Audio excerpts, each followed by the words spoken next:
we go. Oh man, you can feel it all the way out here.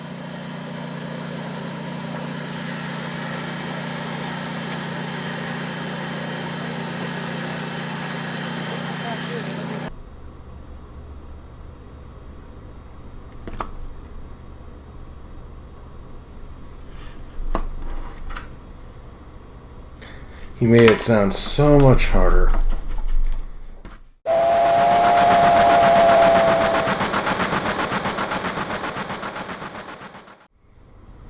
Hello everyone, and welcome back to Level Up Railways. I'm Michael, and in this video I'm going to share how I laid down the track for my coffee table layout. Let's take a look.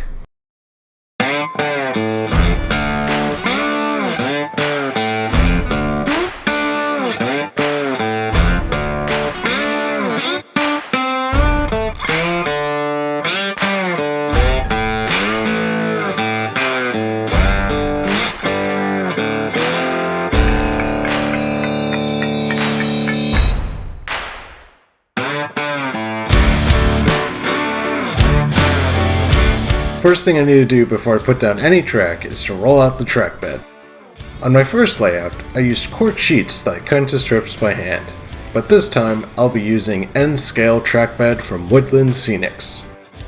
I'll be gluing down the track bed with some Elmer's glue. I started with the turnouts by cutting out lengths of track bed to match the length of the turnout. This helps me make sure that the track bed is perfectly straight under the turnouts, and checks the alignment with the lines I marked out on the table a few months back.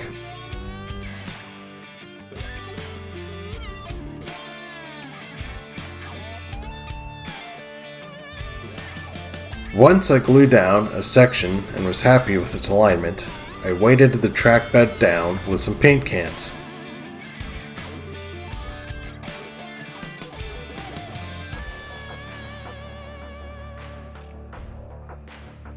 The glue dried by the next day, and I started laying down the rest of the track bed.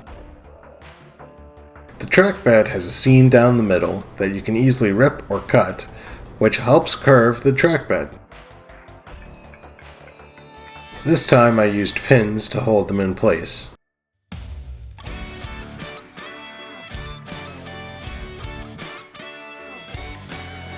Aligning to the through route of a turnout is simple enough. But when it came to diverging routes, I needed to cut the track bed at an angle. I just eyeballed it, so some of them came out better than others. Now with all the track bed down, I can replace the bridge and work on wiring my turnouts while the glue dries. But before we can get into all of that, we need to start talking about how model trains work electronically.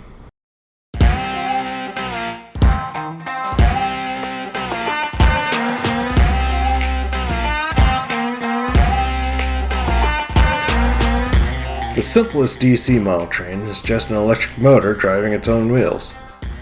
One rail is the positive end of the power source, while the other is the negative. The train contacts the rails through its wheels and completes the circuit through the motor. DCC introduces a digital aspect, but you still need to maintain polarity across the rails. So how do you make sure you don't accidentally short-circuit the track as you build your layout? First, you can color code the lead wires that you'll solder onto each rail. Red is typically used for positive, and black for negative. Now, as you go along, you may want to try to remember the orientation using a rhyme. Red to the rear, and black to the back. Or you could write it down somewhere and accept the fact that you're going to screw it up at least once. Straight track is simple enough, but what happens when those rails meet at turnouts? Let's take a look. Like my first layout, I am using Peco Code 55 track. Out of the box, the turnouts are easy to wire.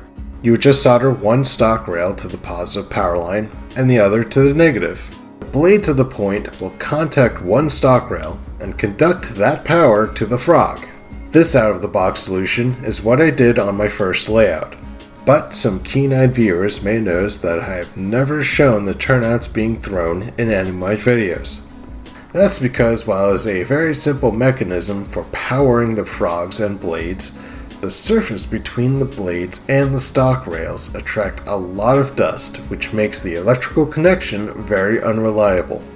So, to make the electrical connections more robust, I'll be soldering the blades and frog directly to the power lines. To do this, I will need to cut the connection between the blades and the frog. The frog will now be powered through a relay instead. Then I cut the connection between the individual blades. I'll be trying to keep my wiring under the tracks, so I cut away some of the extra plastics to expose the underside of the rails.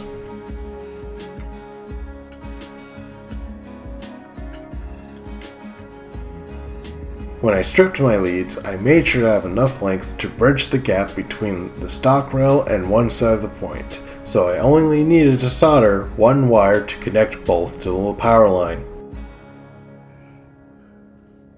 Now I just needed to solder the frog. I used a green lead wire because, frogs are green. Well, you get it. I'm using insulated rail joiners for the connections on the frogs to make sure that they are fully insulated since they'll be changing polarity during normal operation. I also added insulated rail joiners around most of my stock rails, so they'll be insulated from the main line and allow for block detection later. Now back to the layout. The glue on the track bed has dried, so I can start laying the track on top. I started with the turnouts again. I set the turnouts down and aligned them, but before I can glue it down, I need to drill holes for my lead wires. I will also need to add an extra hole to attach my turnout to their respective motors underneath. Technically, I'm not actually throwing the turnouts with motors, I'm using muscle wires. Check out my last video for more information on that. Anyway, I marked up where I want the holes with a pin, then drilled out 1/8 inch holes for the lead wires and a 1/4 inch hole for the turnout link.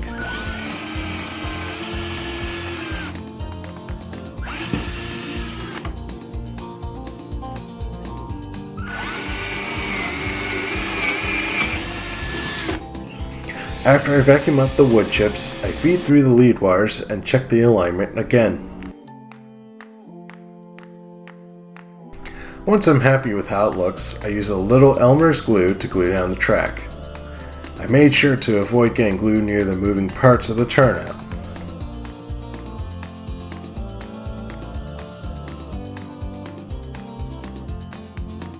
Now I just need to weigh it down and let it dry.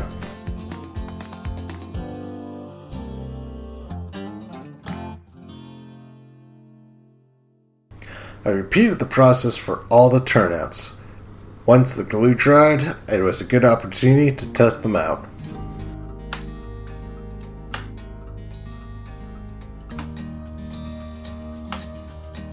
Finally, we can lay the rest of the track. I flexed the track into shape and cut them to size. There are many ways to cut the track. Some wire cutters would work fine, but I used a small Dremel with a metal cutting wheel to cut the track.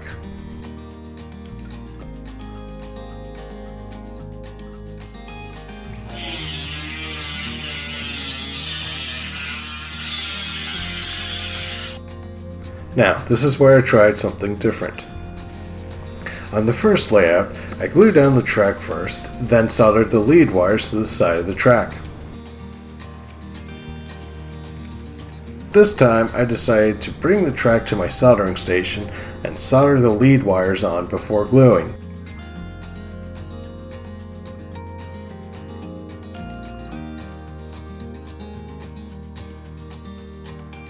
This allowed me to easily solder on the lead wires to the underside of the track. This worked okay, but the track did shift and didn't align perfectly when I placed it back down on the layout.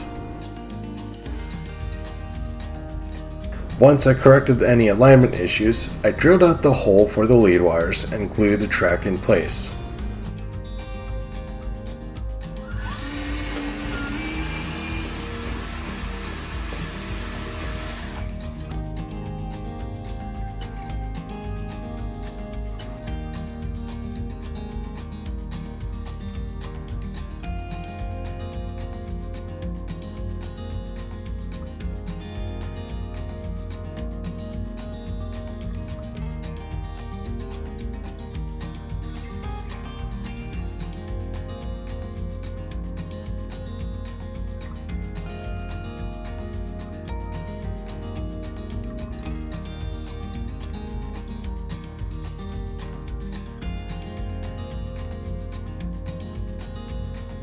After a few days of work, almost all of the track had been laid.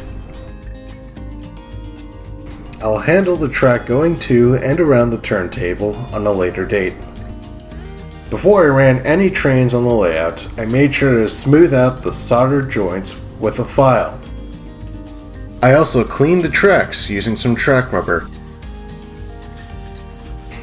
Next time I'll talk about how I wired the electronics and finally got to drive my trains wirelessly with an Arduino and DCC++EX.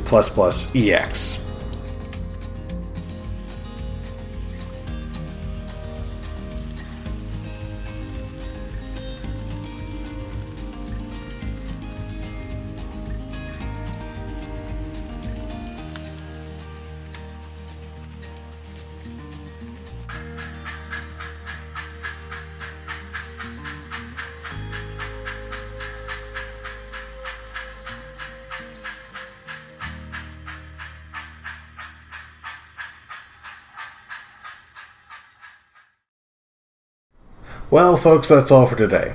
If you enjoyed this video, make sure to give it a like, and subscribe to Level Up Railways, where I'll see you in the next level. Goodbye.